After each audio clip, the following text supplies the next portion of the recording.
If you're like me, growing up, that you always thought about being a president or astronaut or even a doctor, professor, or lawyer was one of the top choices that you had when you were growing up, when you were first grade, second grade, drawing out an occupation that your teacher assigned you. What do you want to be when you grow up? And in this video, I'm going to talk about that it is okay to not be a doctor, lawyer, or professor, or having someone with the occupation EROR job that everyone wants you to pursue. If you guys are new to the channel, guys, my name is Boomoo Kim. I talk about business, I talk about social media, I talk about life advice as a millennial living in today's world. To tell you guys briefly about my story, I grew up from a family of very high profession people. My dad actually is a college professor. We actually moved in the United States when my dad was pursuing his PhD degree at the University of Arizona, trying to be a professor. So we immigrated here when back in the 90s. I was born in Dallas, Texas, and so forth. To make a long story short, my dad got his PhD. My sister became a lawyer, my 10-year older sister. Growing up, it was pretty tough. I'm gonna put one of my videos on If You Feel Left Behind, talk about a little bit of my story. To make a long story short, actually, my mom passed away when I was 7 years old at a very young age, and I'm gonna touch base why that is gonna come back. Why I didn't choose the professions, certain professions that are prestige in a sense. Well, growing up, it was kind of interesting. My dad wasn't really part of my life that much of a father figure or fatherhood. Reason being is he had an occupation in Korea that he felt was very suitable to his profession and to his skill set. Being Korean, not knowing much English, instead of having an occupation in America and trying to learn that language and expand through that, he felt it was more comfortable going that direction. And the funny thing is that we will see each other like once a year or twice a year during like summer vacation, winter vacation, or whenever he actually has a business trip in the United States. One of the things that really turned me off from being an engineer, because my dad is a college professor who specializes in engineering, who is an engineer. When we always hang out, and he's very successful. If you go to his office, he used to work for the Korean government, specializing in weapons and like specializing on certain formulas that they need in order for certain technology or certain weaponry to actually optimize to his fullest potential. The thing is, when we always hang out, he was always like fall asleep, or he would always talk about statistics, numbers, or he'll talk about career advice just because that's his trait. So I felt like the connection that we had was more business rather than actual like a father-son relationship. Growing up, he would just buy me toys because we didn't know really how to communicate at a very young age. Me at the young age, being 8 and 12 to 14. It was always about life advice. It was always more about career advice actually. Where it's gonna be, and being 10, 14, you have no clue what you want in life. You don't even know if you like girls with short hair or long hair.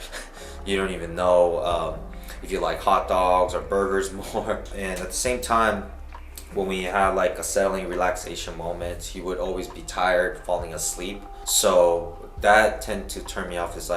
If I was gonna be a father one day, is that really the relationship that I want to have with my loved ones, relationship that I want to have with my son in a sense? When my mom actually was actually murdered through a homicide, the murderer actually killed himself as well.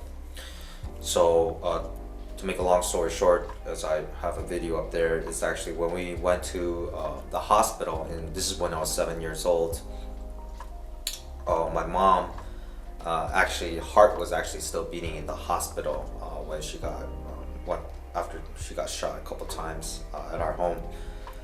And unfortunately she passed away, like I said earlier before. But knowing my profession is going to be a doctor, that my job is to save these people lives every single day, and there's some people that don't really deal well with blood, and I'm not someone who's like, oh, when I look at blood, it's like no big to me, no big deal to me. It's kind of a big deal to me just because like I'm very a reactive person.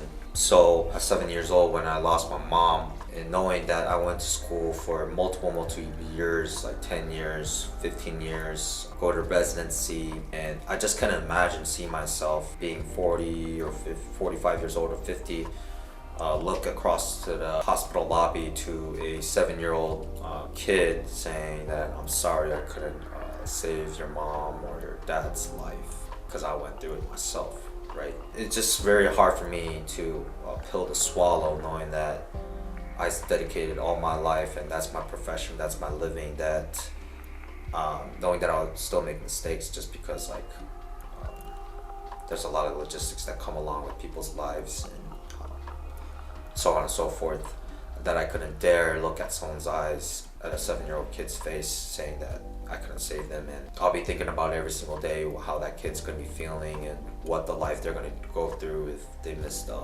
very special person in their life, because it was really tough growing up without a mother and without a father really being around, trying to learn everything myself, not knowing what's wrong, not knowing what's right in a social circumstance, and getting these weird looks as if like I was spoiled, or what kind of attitude is that, or what kind of approach is that in this social circumstance.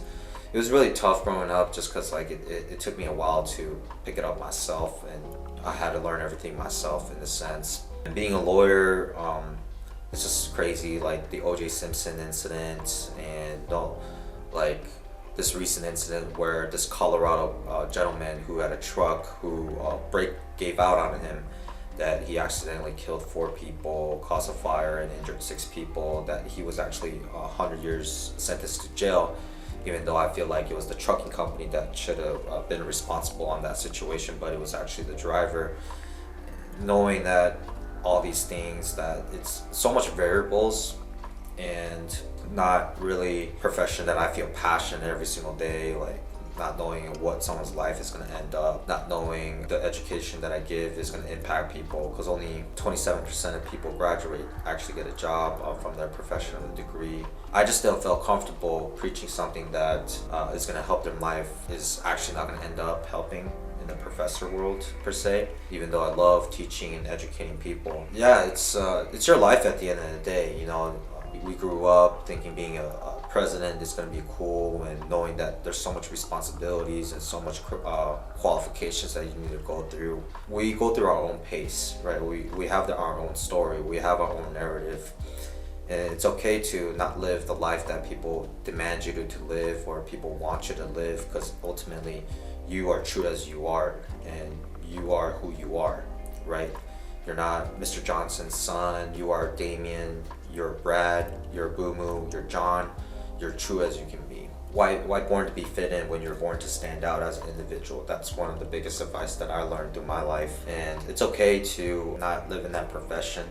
It's okay to live a life as a salesperson, selling things, or go into an entrepreneurial route, creating a movement or a culture or community that you feel like is going to impact other people, and you feel like it's going to give you a higher meaning and fulfillment to your life. Even though there's some days that you won't make a lot of money, even though there's some days that you make a buttload of money, there's always going to be problems that come around. You know, just because you're married doesn't mean you're going to have marriage problems, doesn't mean your kids are going to grow up perfect just because once you have kids. There's always problems that you're going to run into, and no matter what your calling is life, it's always good to say yes to as much opportunities that you can. Just like dating, I always say you want to date as much people as you want, just so as you can, so you know who you want to actually date, what kind of personality you're looking for. And that's how I look at opportunity as well. Let's say it's just as much as you can. Find that you feel like it's gonna stick, and you feel like the most fulfillment is more of your calling. And if you feel like the first year, 2 years don't work out, I would say stick as much as you want. I'll say at least put 6 months to 8 months. And if you feel like you can drag a little bit more, go for a year or 2 years, because that's when you build a really good customer base to your business. Just like real estate, like 80% of realtors quit after their first year, and usually 2-year, 3-year mark is when you actually explode and actually have a good foundation and base. And I don't want to go too long, but we are put in school not by choice. We're put in situations by demand, not by choice. But happiness, I always say, is a choice, right? There's some things that you can control. You can't look back at the past and say, oh, I wish I could have done this or usually did this. What you can control is the present and the future, right? As long as you put a plan in place. This New Year's, there's always people have goals, dreams, aspirations, and so on and so forth. But really, don't dwell too much in the past or think about too much about your profession. You're gonna figure it out as you go. My motto is say yes now and figure out later. That's the biggest thing, because if you feel like it's something that you feel like you want to learn more and actually want to grow from it, say yes to it and figure out how you can actually build a client base, make that hobby into a passion and make that passion into actual business. There's some days that you won't feel passion, you won't feel motivated, but I'll tell you, try to get 1% better every single day. Figure out the clients that you don't need to talk to, figure out the clients that you need to talk to, figure out the people in business that you can hire that's going to grow your business, figure out the people that you need to fire. 1% better every single day. It's not about becoming overnight success, and people are going to tell you when you become successful one day that, yeah, it took me 10 years to become an overnight success, 5 years to become an overnight success. Don't worry about other people's pace or what they're doing. It's okay to feel behind. I always feel behind, but knowing that you're okay. And I just wanted to give that life advice to you guys, just because the New Year's are coming and people are blowing up social media. I just wanted to say that I love you guys, and if you want to talk to me, by all means, leave a comment below. If you guys like content like this, but life advice, and want me to share more information about who I am and about my upbringing and how I can help you, by all means, give it a like and subscribe, and I'll see you guys in the next one. Peace. Go hard.